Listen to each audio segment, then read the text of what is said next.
جمعیت الماہرین کے مکتب کے نظام میں چندہ نہیں ہے، فیس کے تحت چلتا ہے. تقریباً 800 سے 1000 روپے ایک بچے کی فیس لگتی ہے.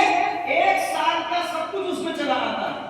ڈریس بھی آ جاتا ہے، اور جو غریب وہ کیا لگاتے ہیں ٹائی وہ آتا ہے، کارڈ آئی ڈی کارڈ رہتا ہے، وہ آئی ڈی کارڈ جمعیت الماہرین کے لوگوں کے ساتھ رہتا ہے، وہ آ جاتا ہے، کتابیں آ جاتی ہے، کتابیں آ جاتی ہے.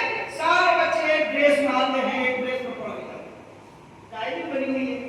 پھر اسی کے ساتھ ابھی ہم لوگوں کو بتایا گیا تھا ٹریننگ میں شامل کہے تھے کہ اب بالغ کا مکتب بھی شروع ہونے والا ہے، مستورات کا مکتب بھی شروع ہونے والا ہے. بالغ کا مکتب جو کمیٹی بنی ہے، یہ کمیٹی کے لوگ طے کریں گے کہ 1 گھنٹہ فلاں حافظ صاحب، ہم کمیٹی کے لوگ چندہ لے کر کے وہ مسلمان جو بیچارے تبلیغی جماعت میں بھی نہیں جا سکتے، مدرسہ میں بھی نہیں جا سکتے، آدھا گھنٹہ 20 منٹ وہ دین کی بات کیسے سیکھیں گے. ایک جگہ ہم متعین کر دیں گے، بالغ لوگ بیٹھیں گے، کم سے کم قرآن سیکھ لیں گے، نماز کی ترکیبیں سیکھ لیں گے. یہ بالغ کا مطلب ہے. اور کوئی شرم کی بات نہیں، اپنے گاؤں کے اندر بیٹھ کے کر لیں گے. مستورات کے لیے ہمیں خاتون کو متعین کر دیں گے، تصحیح قرآن کریم کرا دیں گے.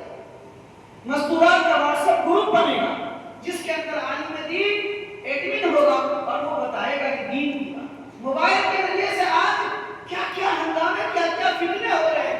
ہم کو اس موبائل کو فتنہ کی جگہ میں دین کے پرچار کا ذریعہ بنا لینا، یہ کام کر سکتے ہیں. تو بہرحال یہ سارے چھوٹے موٹے کام ہیں، شعبے ہیں، نظام ہے، سب آپ کو کرنا ہے. بس میں آپ سے یہی گزارش کرنا چاہتا ہوں کہ جتنے آپ حضرات جس بھی شعبے سے جڑے ہوئے لوگ ہیں، آپ کو جو کمیٹی دی بنائی گئی ہے، آپ کا یقین کام کرنا ہے، مکتب کو مثالی بنانا ہے جو سامنے آپ کا ہے.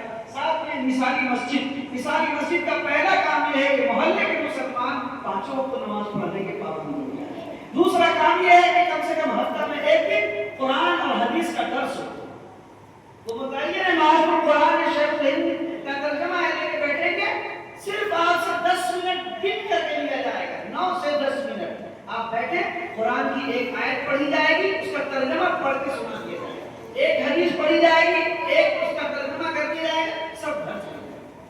آپ مشورے میں بہت ساری باتیں سنتے ہیں، لیکن ڈائریکٹ جب قرآن کی بات سنیں گے، حدیث کی بات سنیں گے، تو آپ کے قلب میں اللہ کا نور آئے گا. یہ نظام چلے گا. اس کے ساتھ اپنے محلے کا سروے کرنا ہے کہ میرے بہوسرا پنچایت کے میں کتنی مسجد ہے، ہر مسجد کے بغل میں کتنا محلہ ہے، ہر محلے میں کتنے مسلمان ہیں، کتنے بالغ ہیں، کتنے بچے ہیں، کتنی بیوہ ہے، کتنے یتیم ہیں، کتنے بچے اسکول جا رہے ہیں، کتنے بچے مکتب جا رہے ہیں، کتنے بچے کھیت کھلیان میں گھوم رہے ہیں، کتنے بچے گلی ڈنڈے کھیل رہے ہیں. ان سب کی باضابطہ ایک سروے کر کے ایک بڑے فلیکس میں اس کو چھپا کر کے مسجد کے ایک کونے میں چپکا دینا. کتنا بڑا کام ہے. باہر سے کوئی بھی آنے والا آدمی تبلیغی جماعت کے لوگ آئیں گے، ان کو فوراً پتہ چل جائے گا، یہ دیکھیے اس پنچایت میں یہ بیٹا ہے، اس وارڈ کا یہ بیٹا ہے. پھر ہم کو کیا کرنا ہے، دماغ میں فوراً آ جاتا ہے کہ اوپر سے من و سلوا گرے گا، بانٹے گا. یہ بانٹنے کے دل دماغ سے ہٹا دینا ہے. ایک کمیٹی کھڑی ہوگی کہ جو ضرورت مند ہے ہم لوگ مل کر کے ان کی مدد کریں. اگر ایسی کوئی ضرورت مند ہے، شادی میں دقت ہوئی، کمیٹی کھڑی ہوگی، ان کی شادی میں مدد کریں. آگ لگ جائے گی اس کو مدد کرے گی. یتیم بچہ ہے، اس کو تعلیم کے لیے آگے بڑھائے. بچہ پڑھنے نہیں جاتا، پکڑ کے ان کو اسکول مدرسہ بھیجا جائے گا. انشاءاللہ مجھے امید ہے کہ آپ اللہ کی باتوں کو سمجھ چکے ہوں گے، اور جو نظام اور جو باتیں آپ کے سامنے میں رکھی گئی، پیش کی گئی، انشاءاللہ عمل کریں. کیا ہم سب تیار ہیں؟ انشاءاللہ تیار، مکمل طور پہ تیار کریں گے انشاءاللہ، کریں گے انشاءاللہ. آپ کو ہفتے میں روزانہ کم سے کم ایک مرتبہ پوری 11 رکنی کمیٹی کو پنچایت میٹنگ کرنی ہے. ضروری نہیں ہے کہ اسی مسجد میں میٹنگ ہو. جتنے وارڈ ہیں پنچایت میں، ہر وارڈ میں آج میٹنگ کیا، آج ہی طے کر لیا گیا اگلی میٹنگ اگلے تاریخ کو، فلاں تاریخ کو فلاں وارڈ کی فلاں مسجد میں ہو جائے، پھر دوسری مسجد میں، پھر دوسرے محلے میں، پھر دوسرے وارڈ میں، تاکہ سب کو پتہ چلے کہ ہم لوگ مل کے ایک گاؤں میں ایک محلے میں جا رہے ہیں. ایک جماعت آئی تھی مخلص بن کر.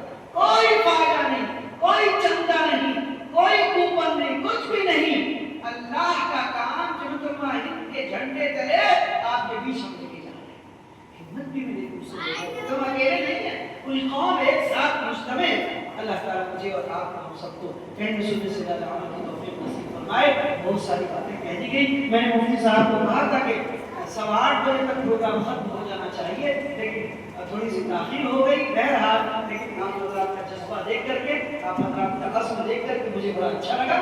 مجھے امید ہے کہ انشاءاللہ العزیز مہینہ 2 مہینہ ہوتے ہوئے آپ حضرات کچھ اچھا کام کریں گے، اور پھر مجھے اگر بلائیں گے، کام کرنے کے بعد مدرسہ چالو کر دیا، منظم مکتب چالو ہو گیا، مسجد میں امام صاحب نے درس حدیث درس قرآن شروع کر دیا، ڈیٹا آپ نے پورے پنچایت کا اکٹھا کر لیا، فلیکس میں چپکا دیا، پھر مجھے بتائیے گا مفتی دلشاد صاحب کو کہیں گے مفتی اظہر اللہ کے آواز دکھاؤ کہ ہم لوگوں نے جو ارادہ کیا تھا ہم لوگ کر کے دکھایا ہے، تیار کر کے رکھا ہے، نہیں رکھا ہے، تب آپ کی رپورٹ انشاءاللہ پٹنہ سے لے کر دلی دفتر تک بھیجیں گے، اور کافی آپ کے لیے دعا کریں گے انشاءاللہ۔ جزاکم اللہ خیر۔